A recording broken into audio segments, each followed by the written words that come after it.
Raj Bhopal. I'm Professor of Public Health in this university. I'm also Honorary Consultant in Public Health in the NHS Scotland. I work for NHS Lothian. So in that capacity I do sort of research, teaching, service work, administration. Well, at school I was always very interested in the broader issues, and I did modern studies, and that I learned about government and the role of government, and I learned about apartheid and many other things, power and how it was exercised, and became very interested in the broader issues in life: philosophy, economics, history, politics, and I wasn't sure what to do in medicine. When I applied for university, I applied for philosophy, economics, politics and medicine. Probably the only person who has ever applied for those 4 subjects. Luckily Edinburgh gave me a place without an interview, otherwise they'd have wanted to know what I was trying to do. When I came here, one of my first subjects in first year was social science and medicine, and that was an optional subject, but for people who didn't have to do physics, I was one of those that didn't have to do physics because I did well at school. They gave you a choice, and one of the choices was social science and medicine, so I did that. Learned a lot right from first year about the broader issues in medicine, beyond the treating of the individual patient. Became interested. And then in my 4th year elective, we have 2 electives in those years. It was a 6-year course. In the first year I went off to Northwest River and Labrador, and I worked as a 4th year medical student in a very small hospital where really there was no other doctor. It was run by nurses, so the medical students effectively were the doctors. And one of the things I had to do was home visits. And I did home visits across the river where the Native American or Native Canadian populations lived. The Indians, what we call the Indians, the Native Indians of Canada. I think that would not be the proper terminology now, but that was the terminology then. And I also did home visits to this side of the river where the hospital was, where the white Canadians lived. And I saw a complete difference, a stark contrast in the kind of problems people were having. Across the river, the people lived in prefabricated houses where there was an open fire inside the house. It was unbelievable, the amount of smoke inside the house. They had an open chimney at the top of the roof, and the smoke was supposed to rise and go out, but it actually spilled all over inside the house. The children were running around. And the kind of problems they had were running noses, otitis media, which is infections of the ear, coughs, pneumonias. On this side of the river, it was all the classic problems of angina, neurosis, sleeplessness, completely different, and that got me really intrigued. And then in my 5th year elective, I went to India. I spent a month in the Department of Medicine and a month in the Department of Community Medicine, and I gave myself a test. Which of these 2 departments seemed to be doing the more important work? And at the end of my 2-month elective, there was absolutely no doubt that for India anyway, at that time, the Department of Community Medicine was doing the important work. So I came back from my India elective resolved to do public health. The rest is largely history.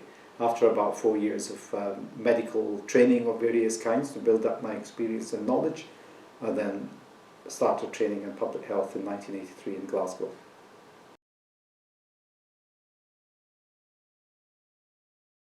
Well, the undoubted advantage of having a medical background is that you've got a very broad education.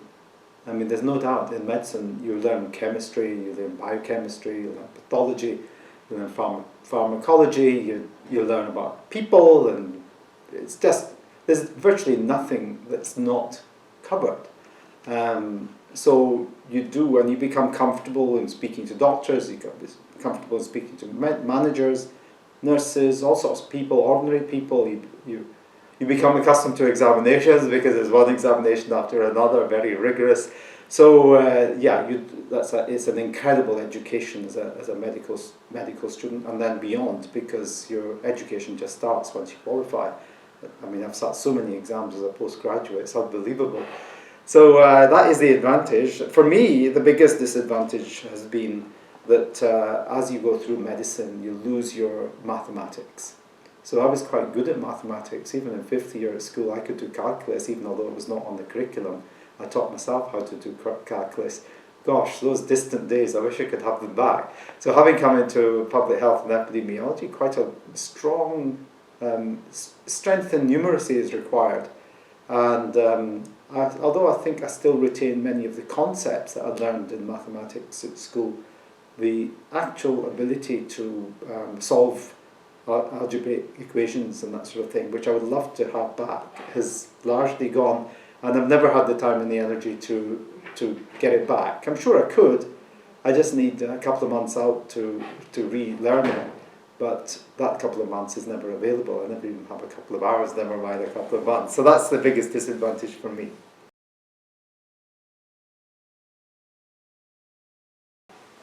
Yeah, when I started in 1983, public health was largely a dirty word.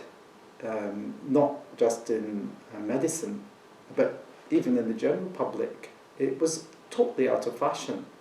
And even then we were calling it community medicine because it was out of fashion, so we tried with community medicine, and then various other bits of terms came in, then public health medicine came back. But people, whenever you talked about public health, people immediately said, oh, do you work for the local authority, or are you working for the drains? And I never found that particularly insulting or anything, because it wasn't true. And even now people say that.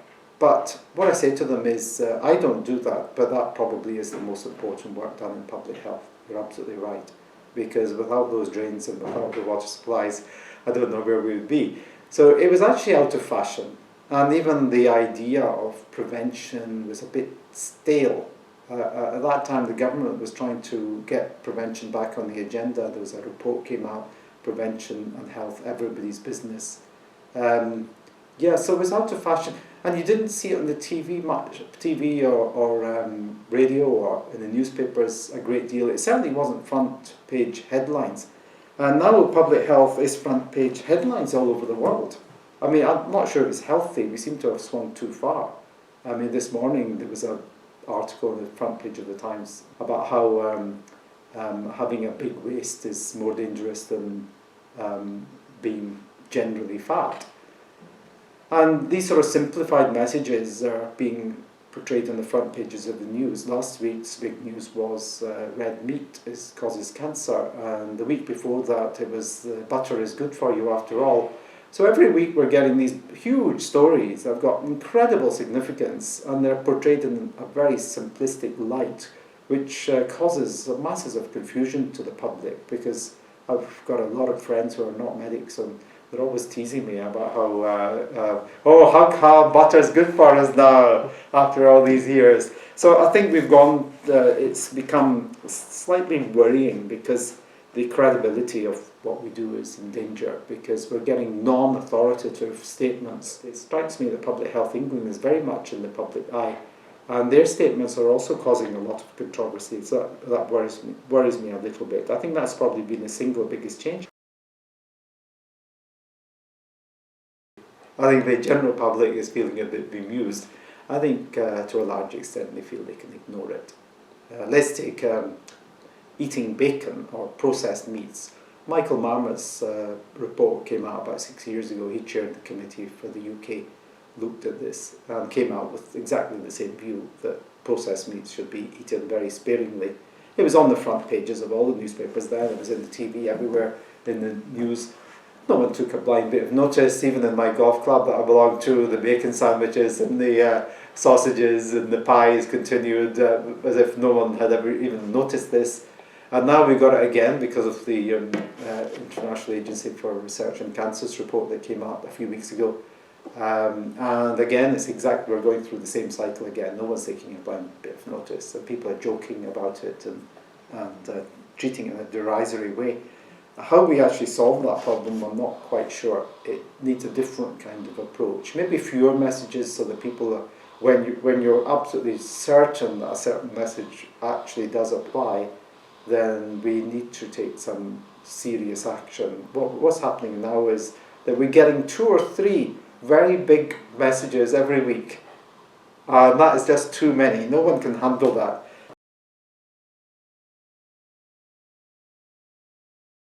Well, the opportunity is very obvious, and that is that there's so few people working in this field and there's so much to do. It's an endless challenge and endless opportunities.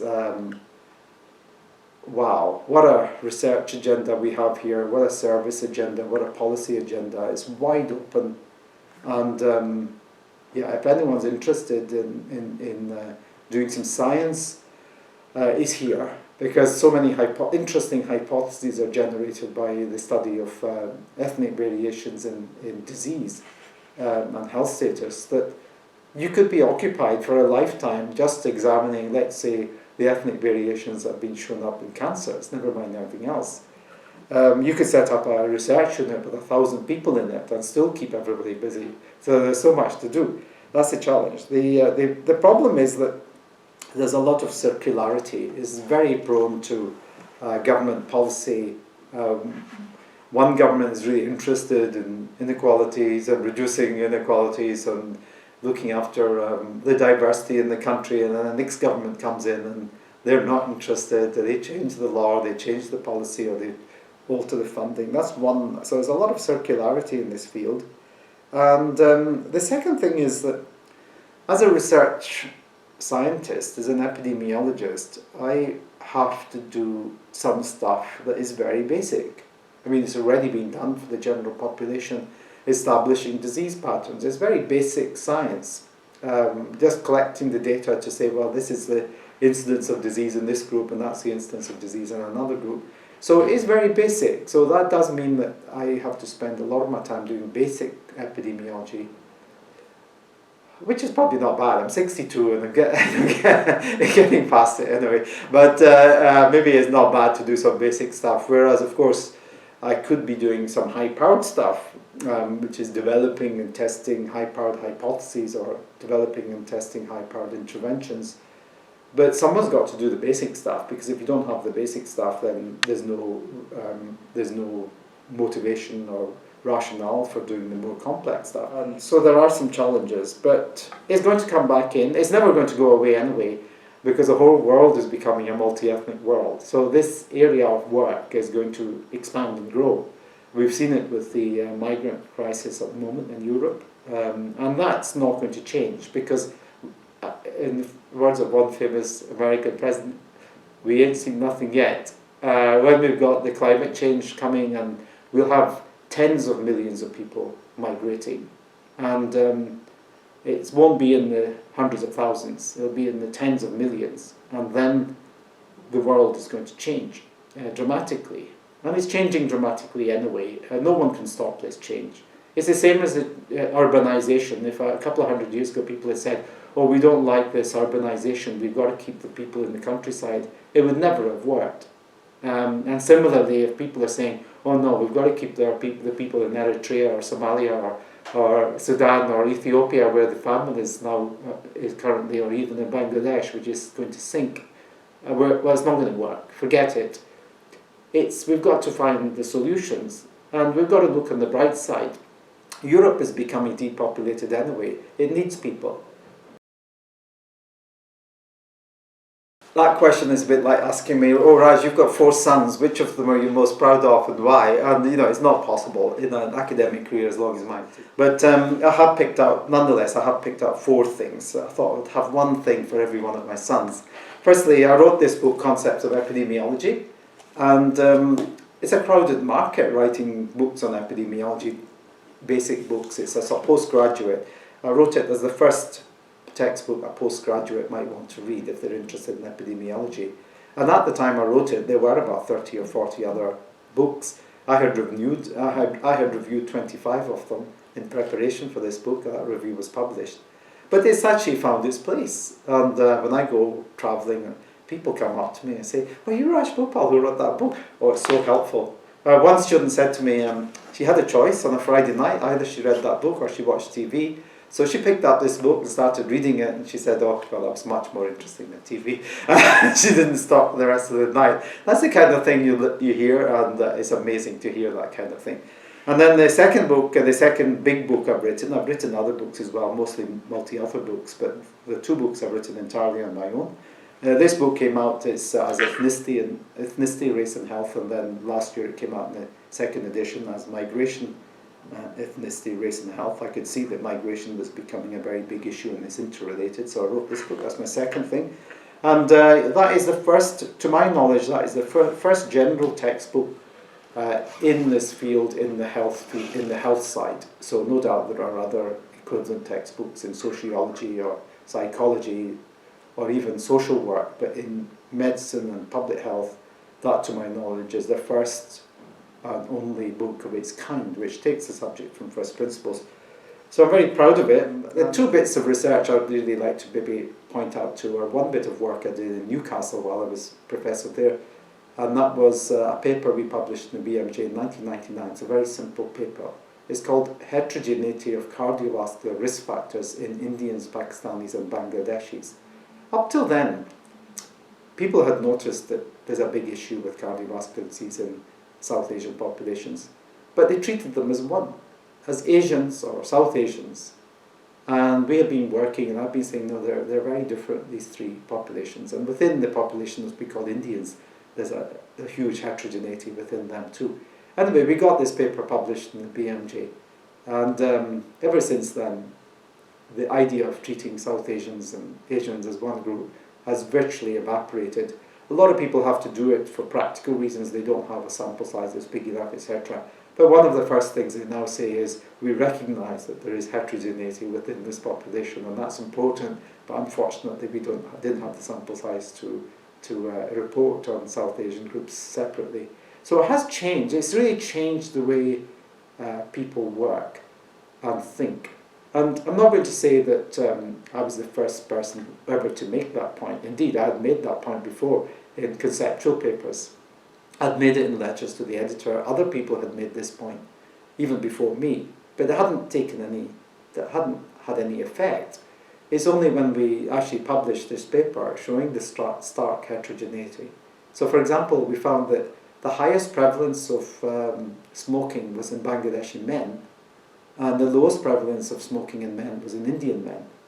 And there was about a threefold difference. And in the women, all three groups had very low smoking prevalences. So when we actually added up the smoking prevalence of Indians, Pakistanis and Bangladeshis, it was virtually exactly the same as in our comparison white European group. But when we disaggregated them, the white European group had a prevalence of something like 30%. Indians had something like 15%.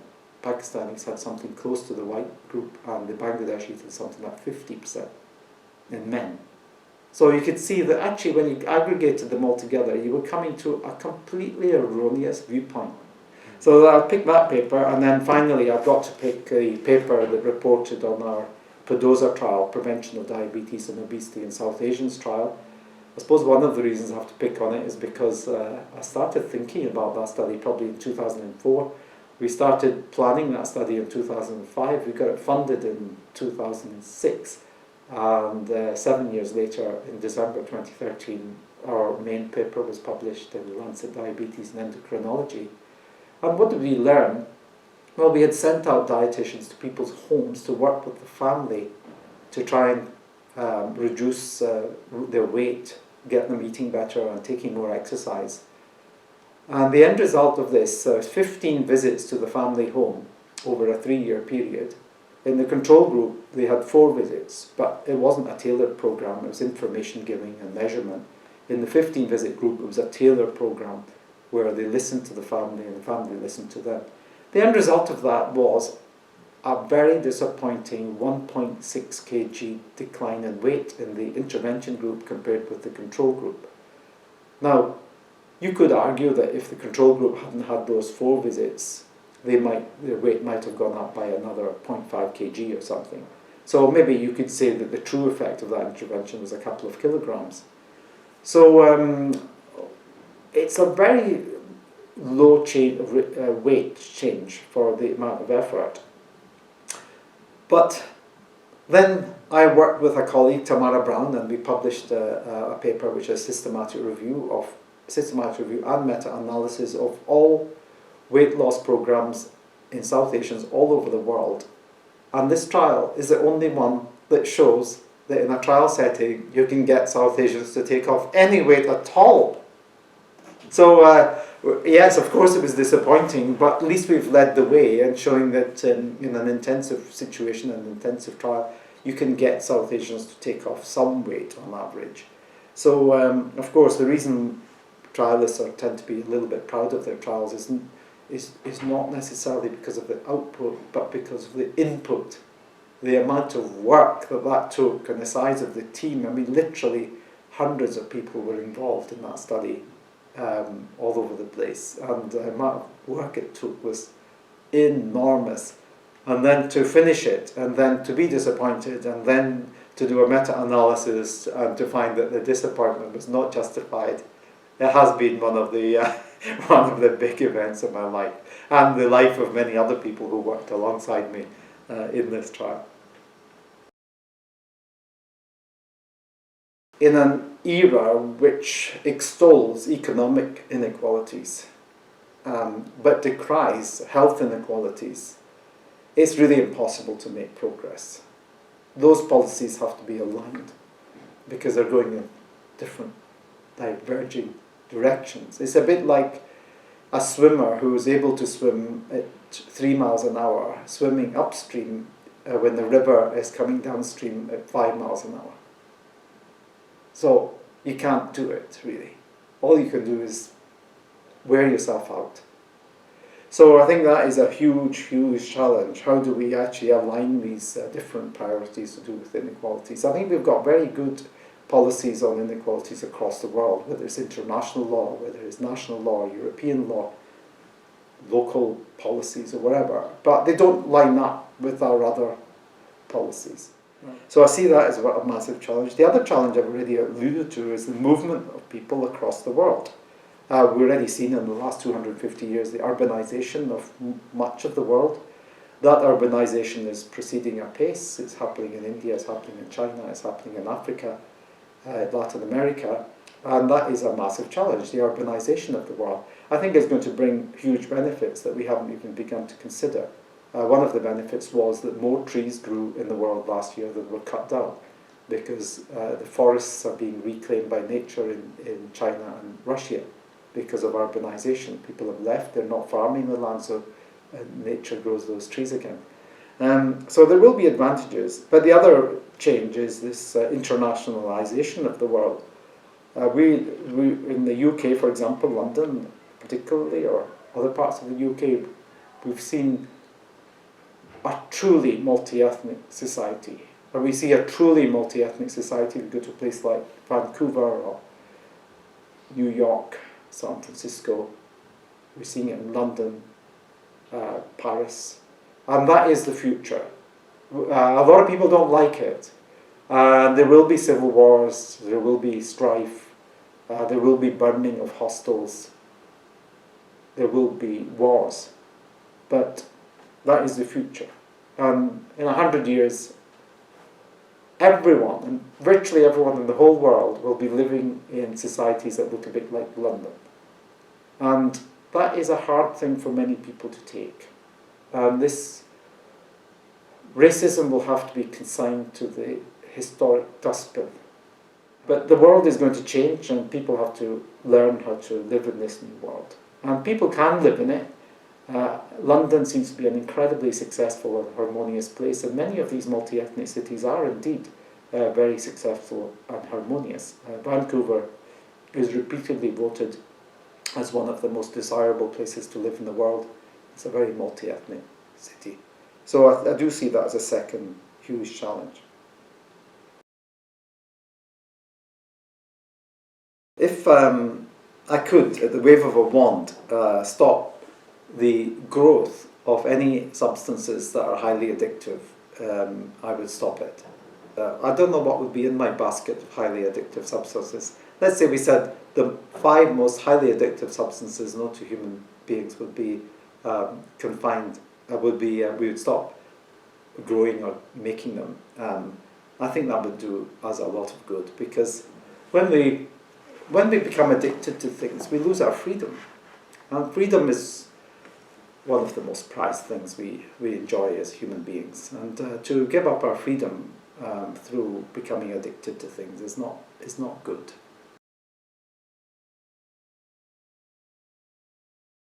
I think we should be advocates where we have the evidence to back up our advocacy. If we don't have the evidence to back up our advocacy, then we should be, if we really believe in that, we should be seeking the evidence in some sort of dispassionate way. And once we have the evidence, then we should try and do something about it. Now, I've advocated a lot on behalf of better health and healthcare for ethnic minority groups, and I'm conscious that when I advocate for policies and actions, the evidence base is incredibly weak, because you can't. It's very hard to acquire evidence that will justify a policy, because policy tends to precede evidence. You almost have to implement the policy and then see if you can acquire the evidence to assess that policy. Because how would you actually acquire the evidence in the absence of a policy? So I have spent a lot of my time advocating, and when I do that, I'm conscious that if I get my way, as often I have got my way, it's been a privilege and luck in my life that very often I've got my way, then I'm conscious of the fact that having got my way, some other action had to be foregone. It's the concept of opportunity costs. If the NHS is spending its time acquiring data on ethnicity, which it is, and I have to take some of the credit or blame for that action in Scotland, then it's not spending that same amount of time and energy on collecting data, let's say, by disability status. Although I could argue that because we've actually collected data on ethnicity, we've now paved the way, and it can also be collected on other protected characteristics. So, the arguments could be made either way. So yes, I have spent my time advocating, and I think if you've got either strong research evidence or strong scholarship evidence in support of a policy, then you should advocate, but you should always be a little bit humble, that you should point out the possible adverse consequences of your advocacy, particularly the opportunity cost of doing it your way. Well, if I was in medicine and I wasn't in academia, I'd almost certainly be a consultant physician, general physician or some sort of specialist physician, maybe a cardiologist or something like that. That's what I would be doing, because I did have a spell in general practice and I didn't find it. I enjoyed it, I learned a lot, but it wasn't for me, it wasn't enough action, it wasn't for me, it wasn't intense enough. Of course, it's become a lot more intense since I was a GP trainee, so it might have changed. So I would have been doing that. If I wasn't in medicine at all, and I was still permitted a foot in academia, I'd probably be a philosopher. I probably would have studied philosophy and become a philosopher or something like that. And if I wasn't doing that, if I wasn't allowed to be in academia or medicine, I'd probably be a businessman. Because I came from a business family, and my father had businesses, and he wanted me in the business. Like many plans, it didn't happen, and the reason it didn't happen was because I was good at school, I was academically able, and my brother, who had just entered medical school, said to my father, no, he's not coming into the business, he's staying on in school, which led to a lot of rift in our family, but the end result was I stayed on at school, did my O-levels and my hires, and then became a doctor and became an academic. And but yes, I probably would have been in business, and who knows, I might have been a multi-billionaire by now. Or my business might have crashed. I might be on the streets begging, so who knows what would have happened. But life could have gone in many different directions, and well, that's the exciting thing about life.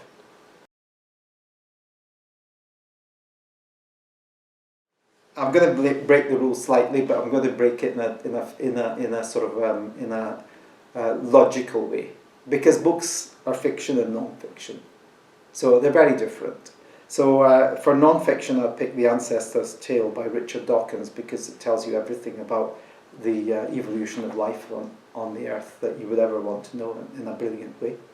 And for fiction, I'd pick The Magus by John Fowles, because I found that totally mesmerising book. And I remember reading it after all these 30 years or 4 years ago. I must have read it about maybe even 35 years ago, and I still remember the magic of it all. And although I will reread it once I retire.